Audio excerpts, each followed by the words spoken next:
Hey y'all, welcome back. Today we're checking out 15 forgotten things from 1980s Great Britain. Before we had smartphones, streaming and next-day delivery, life in Britain had a very different feel. Many of the things that once filled our homes, shops and TV screens have quietly disappeared, and younger generations today wouldn't even recognise them. In this video, we're looking back at 15 forgotten things from 1980s Great Britain. If you grew up in that era, some of these will bring back warm memories. But they won't. Number 1. Hang on. Yeah, y'all. I grew up in the 1980s, believe it or not. But I was in the United States, so I probably don't remember any of this. And I love looking at these videos because it's like an alternate universe, you know? It's very similar, but different. I wonder if I'll recognize any of these. Surely I will. Like, some of them, there has to be some overlap, right? There's gotta be. Number Roland 1. Rat. If you were a child in Britain during the 1980s, you probably remember Roland Rat. Nope. With his big sunglasses, Cockney accent and cheeky attitude, Roland wasn't just a puppet. He was a full-blown TV personality. He burst onto the scene in 1983 on TV AM. That's the Hollywood sign. That's about... Well, I don't want to tell you how far away it is from me, but it's very close. Britain's new breakfast television network, and quickly became the unlikely hero that helped save the struggling channel from failure. Roland was cheeky, energetic, and very British, appealing to kids but often giving the grown-ups a chuckle too. He was everywhere for a while, on lunchboxes, pencil cases, soft toys, even releasing singles and albums. Roland Rat's popularity exploded, and by the mid-80s he'd moved to the BBC, where he starred in his own Christmas specials and Saturday morning shows. For a few years, he was a proper cultural icon. Okay. For those who grew up watching him, Roland Rat still sparks memories of early mornings, cozy jumpers, and a time when a cheeky talking rat was the star of children's TV. Number 2. Yeah. He kind of, the way he describes him reminds me of Alf. Have you ever heard of Alf? Like he was kind of a smart aleck, like two-hand puppet, as they say. I wonder if I could find any videos of him that I can play on YouTube. Shall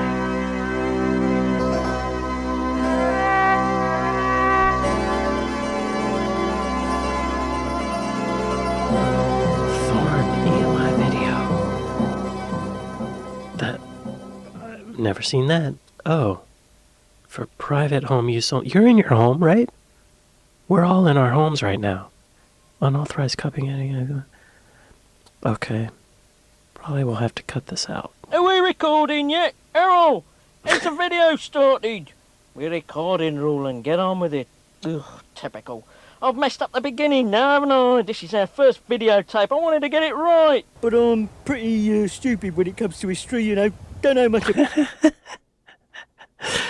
He's funny. Number 2. Cadbury's Smash adverts. Ask anyone who watched telly in the 1980s, and they'll likely remember the robots. The Smash instant mashed potato adverts became iconic, not just for the product, but for the cheeky laughter of a group of Martian robots mocking humans for peeling potatoes. The ads showed the robot...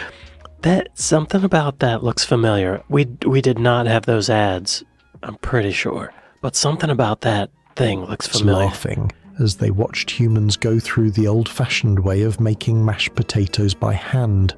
Their famous line, "For mash, get smash," stuck in everyone's heads, helped by their catchy jingle and playful tone. While it was all about selling dehydrated potato flakes, the commercials somehow became more memorable than the product itself. The robots were featured on lunchboxes, badges, and even in school playground impressions.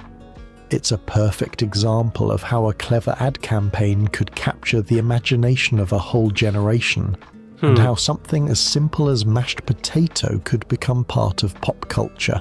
Yeah, that's a smart ad. Simple, funny, makes sense with the product, reoccurring characters. Again, yeah, we definitely didn't have that, but that looks familiar. Maybe because it's such a simple design, it might look like something else, I don't know. Number 3, Ceefax. Before the internet, Ceefax was the go-to source for quick news, weather, and TV listings in Britain.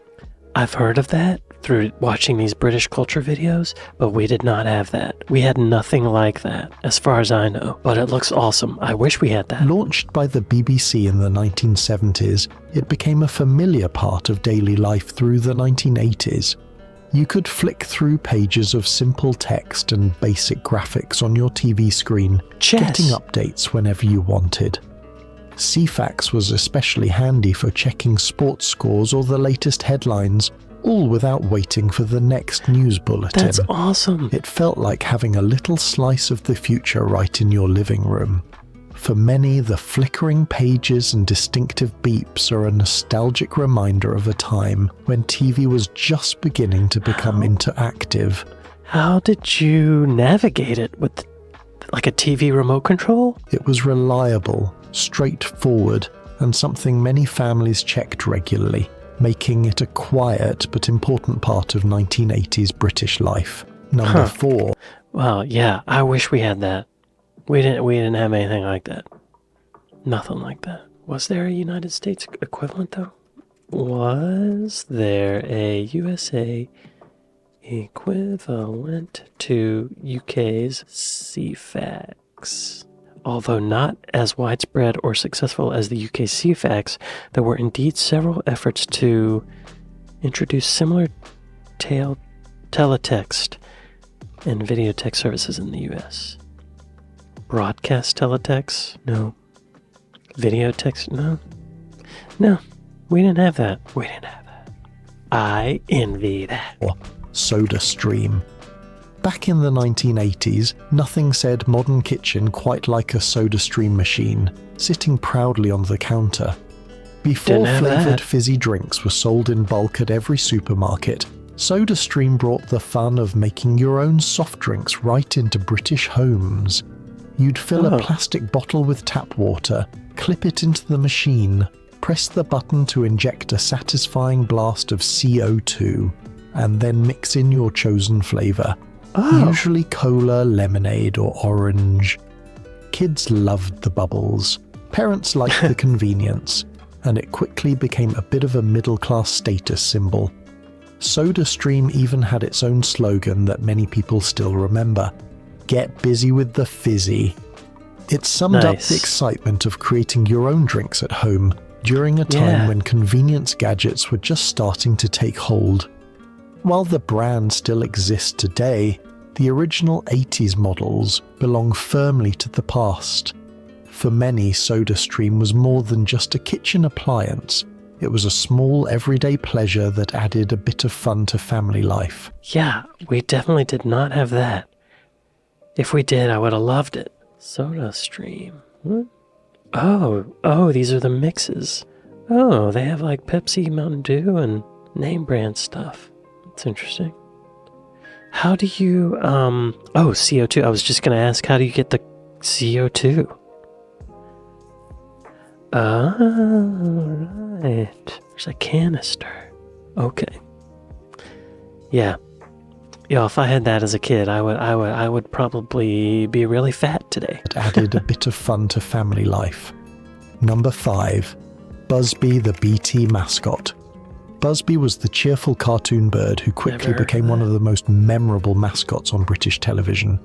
With his bright feathers, chirpy voice, and endless enthusiasm, he popped up in a string of adverts, encouraging people to pick up the phone. His famous catchphrase, "Make someone happy with a phone call," wasn't just a slogan. It was a gentle nudge in a time when phoning a friend or relative still felt meaningful. Buzby was part of a whole advertising campaign that helped bring the telephone into everyday British life. His catchy jingles and playful personality made him popular with both kids and adults, turning a practical message about telecom into something fun and memorable. For those who grew up in the 80s, Seeing Buzby instantly brings back memories of a time when phones were still a bit special. Buzby was more than just a cartoon. He was a friendly face, guiding a generation through the early days of modern communication. Number 6. So, there were probably still homes in Britain in the 80s that did not have a telephone. Probably older folks who just grew up without a telephone in the home, I would imagine. I can envision some English farmer way out in the Cotswolds who live in the same stone house with a thatch roof that his parents and grandparents and great-grandparents, and they just don't have a phone. But they had a TV to watch these ads. I wonder if I could find one of those ads. Buzby. Oh, here we go.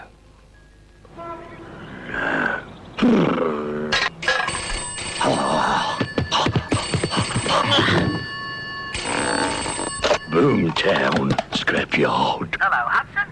It's Buzby. Buzby, my old friend. Hudson, you old dog, you. Yeah, what have you been up to? Well, Buzby, I've been meaning to come round to see you, but I've been tied up lately.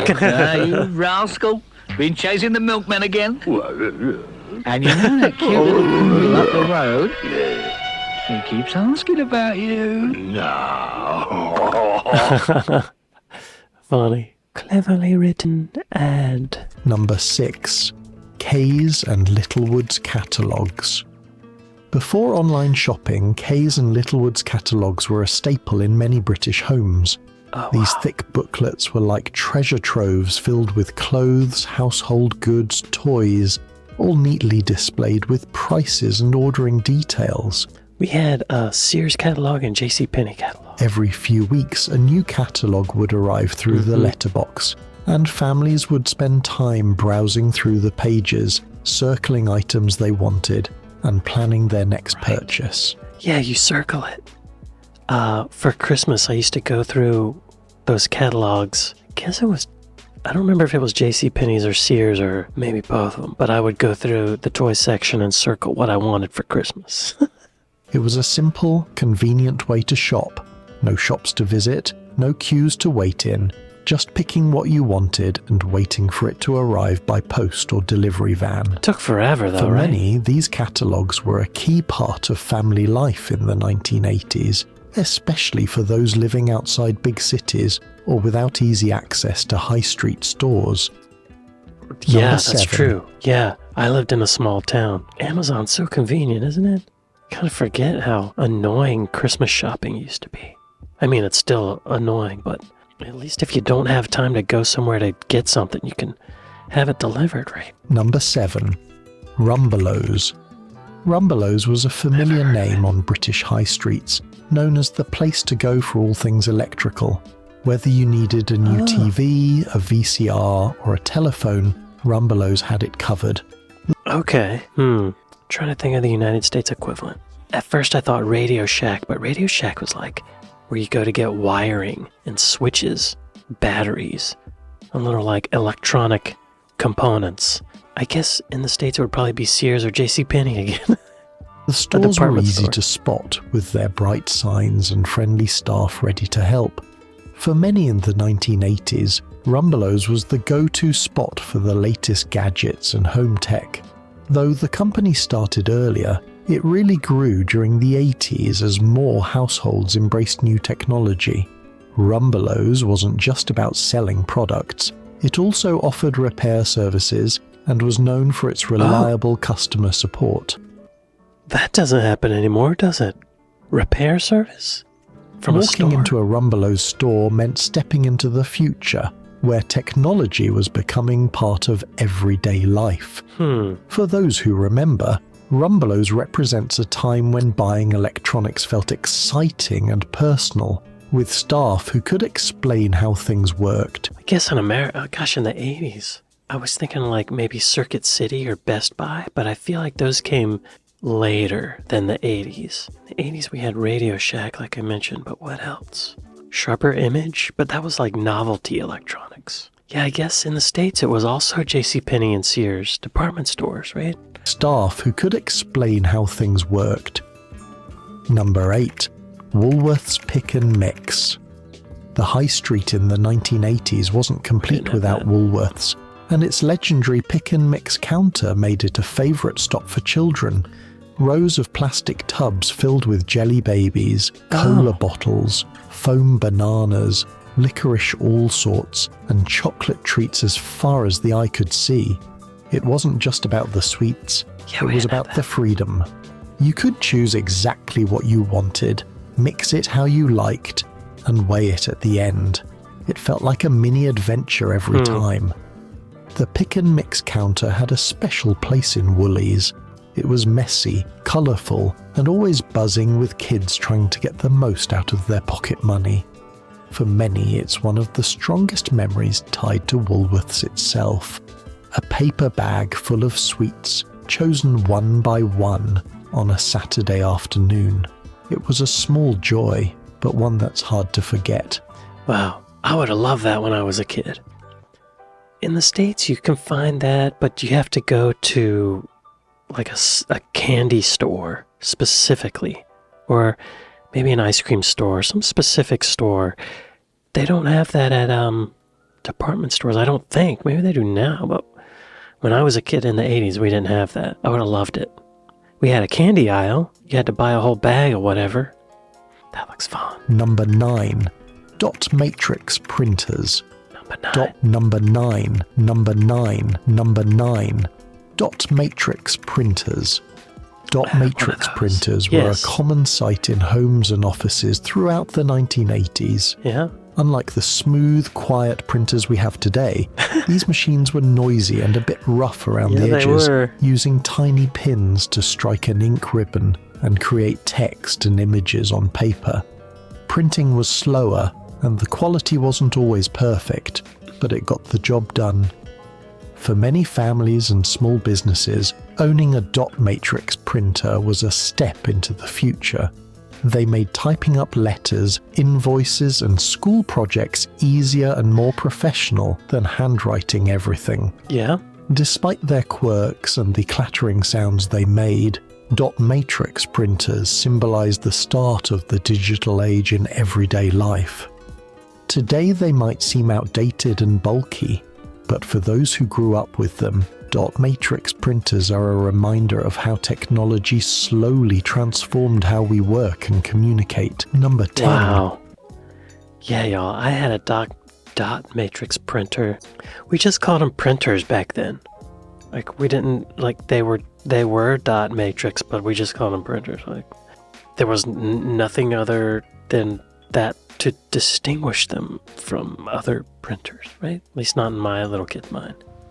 But I remember going to, I guess, a bookstore or a video game store, some kind of maybe office supply store, and I bought a floppy disk like that in a box, and it was clip art that you could print on your dot matrix printer. So it had banners you could print out, like happy birthday, happy anniversary, or like just little pictures, like cartoon drawings, and it had little like formats for presentations.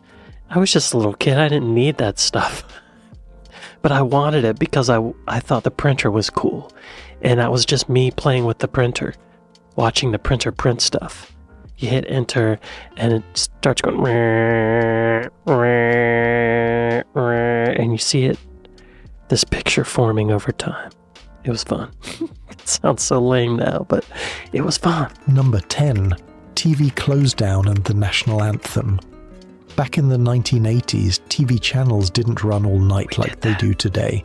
Right. Instead, broadcasts would end each evening with a closedown sequence, a simple sign-off, often featuring the playing of the national anthem. This marked the end of the day's programming, signalling it was time to switch off the TV until the next morning. For many, this was a familiar routine.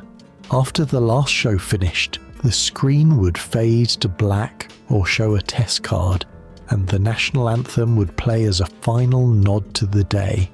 It was a quiet, almost comforting moment, Watching the TV close down and hearing the anthem was a shared experience for families across the country, something that feels very different from today's 24/7 television world. Yeah. It's a small piece of the past that still holds a special place in the memories of those who lived through it.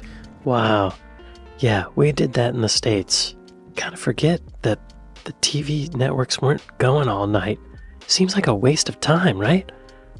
To have all that time where there's nothing on the TV. People are up watching TV. If it was there, right?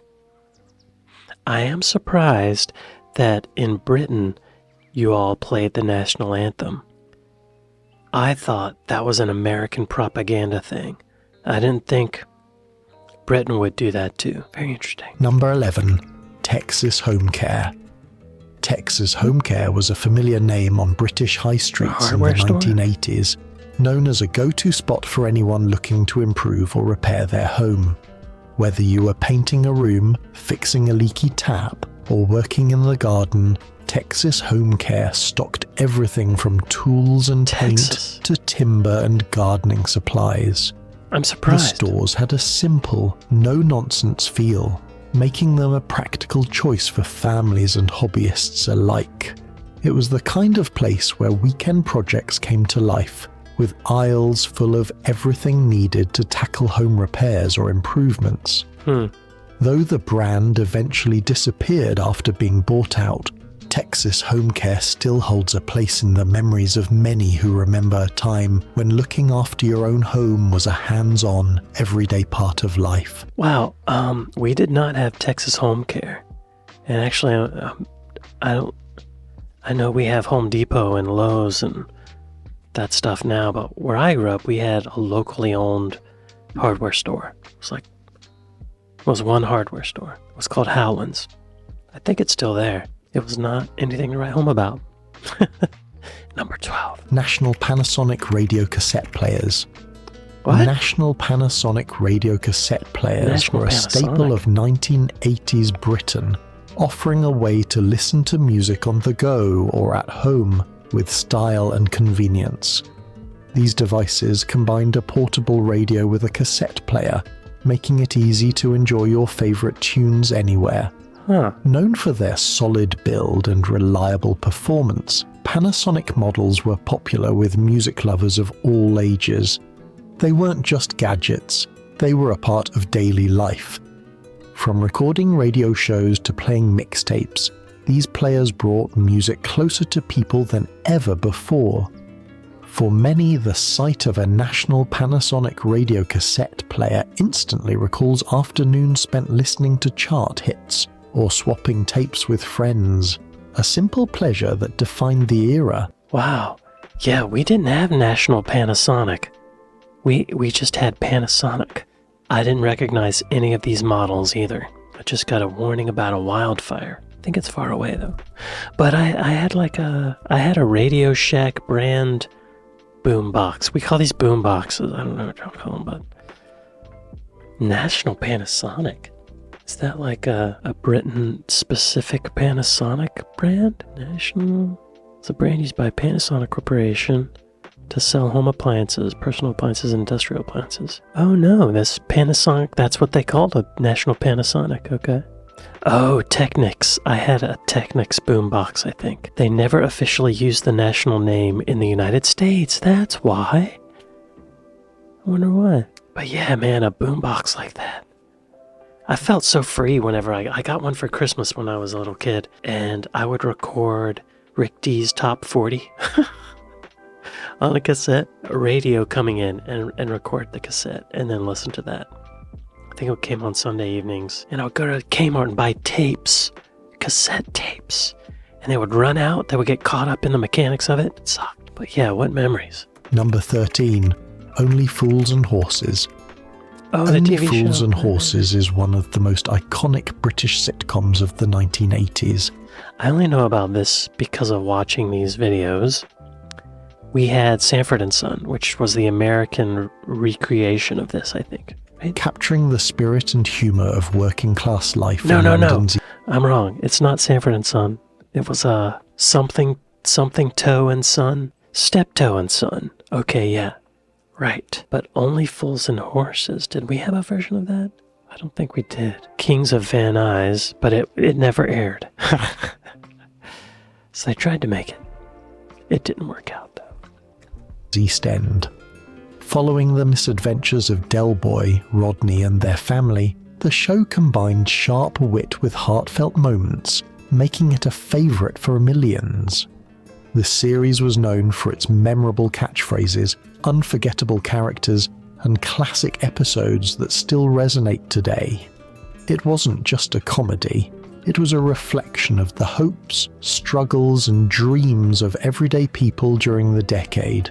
For many who grew up in the 80s, Only Fools and Horses remains a comforting reminder of family, friendship, and the unique humour that defined the era. It's a show that still brings a smile and a sense of nostalgia, decades after it first aired. I wonder what the US equivalent of it would be. Not the remake, just... I'm not finding anything. We had a lot of TV shows, but I don't know if we had any that did what this did. Number 14, cigarette machines in pubs. Back in the 1980s, many pubs had cigarette machines inside, allowing customers to buy cigarettes directly without having to go to the bar. Yeah, I think we had those, at the grocery store, right? These machines were a common sight, often tucked away in corners or near entrances, making it easy for smokers to grab a pack whenever they wanted. Smoking was a normal part of pub life, and the presence of these machines added to the relaxed, familiar atmosphere. However, over time, concerns grew about minors having easy access to cigarettes through these machines. To prevent underage smoking and better control tobacco sales, cigarette machines were eventually banned from pubs and public places. This change was part of wider efforts to reduce smoking rates and protect young people. Cigarette machines are a clear reminder of a very different era, when smoking was woven into everyday life, and pubs had a very different feel. Yeah, in America, kids are not allowed in bars like they are in Britain. Pubs, excuse me. But we had cigarette machines. When were cigarette machines banned?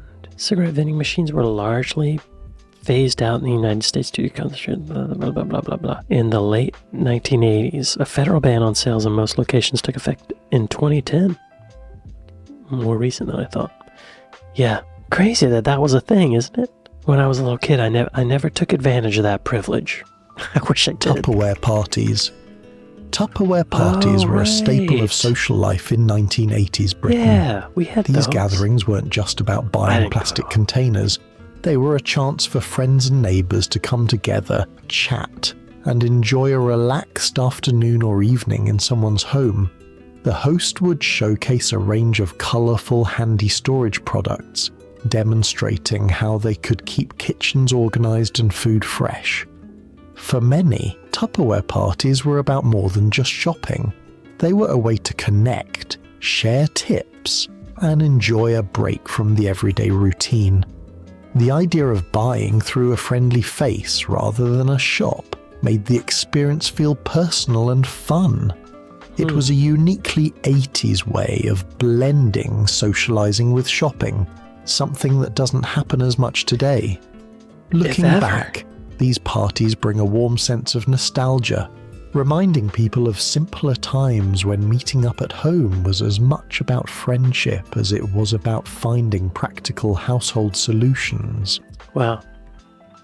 Yeah, I never went to a Tupperware party, but I remember hearing about them. Napoleon Dynamite's uncle was a Tupperware salesman. Yeah, that doesn't happen anymore, does it?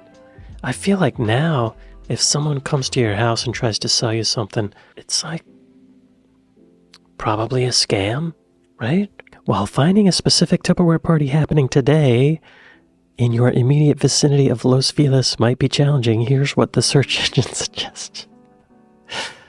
Tupperware parties still exist? Virtual options are popular. Okay. Oh my god. Reach out to a Tupperware consultant in your area. Brenda Stevens in Lomita, California. Sylvia in Norwalk, California. Wow, I guess technically it's still a thing? Surprising. I don't need any Tupperware. I have so many to-go plastic stuff, I'm set. Some of these I had no idea about. Others I totally did. That's so crazy. Cigarette machines, wow. It really is crazy. It's like an alternate universe for me to watch this. Very similar things, just very different. I wish we didn't have anything like Ceefax though. Wish we had that. Y'all be sure to go to Vintage Britain and like and subscribe if you like that video. And maybe give me a like and subscribe here if you're while you're at it right here. I'd like to thank my patrons. I'd like to thank my Buy Me a Coffee folks. Thank y'all for watching this with me, and I'll see you next time. Later.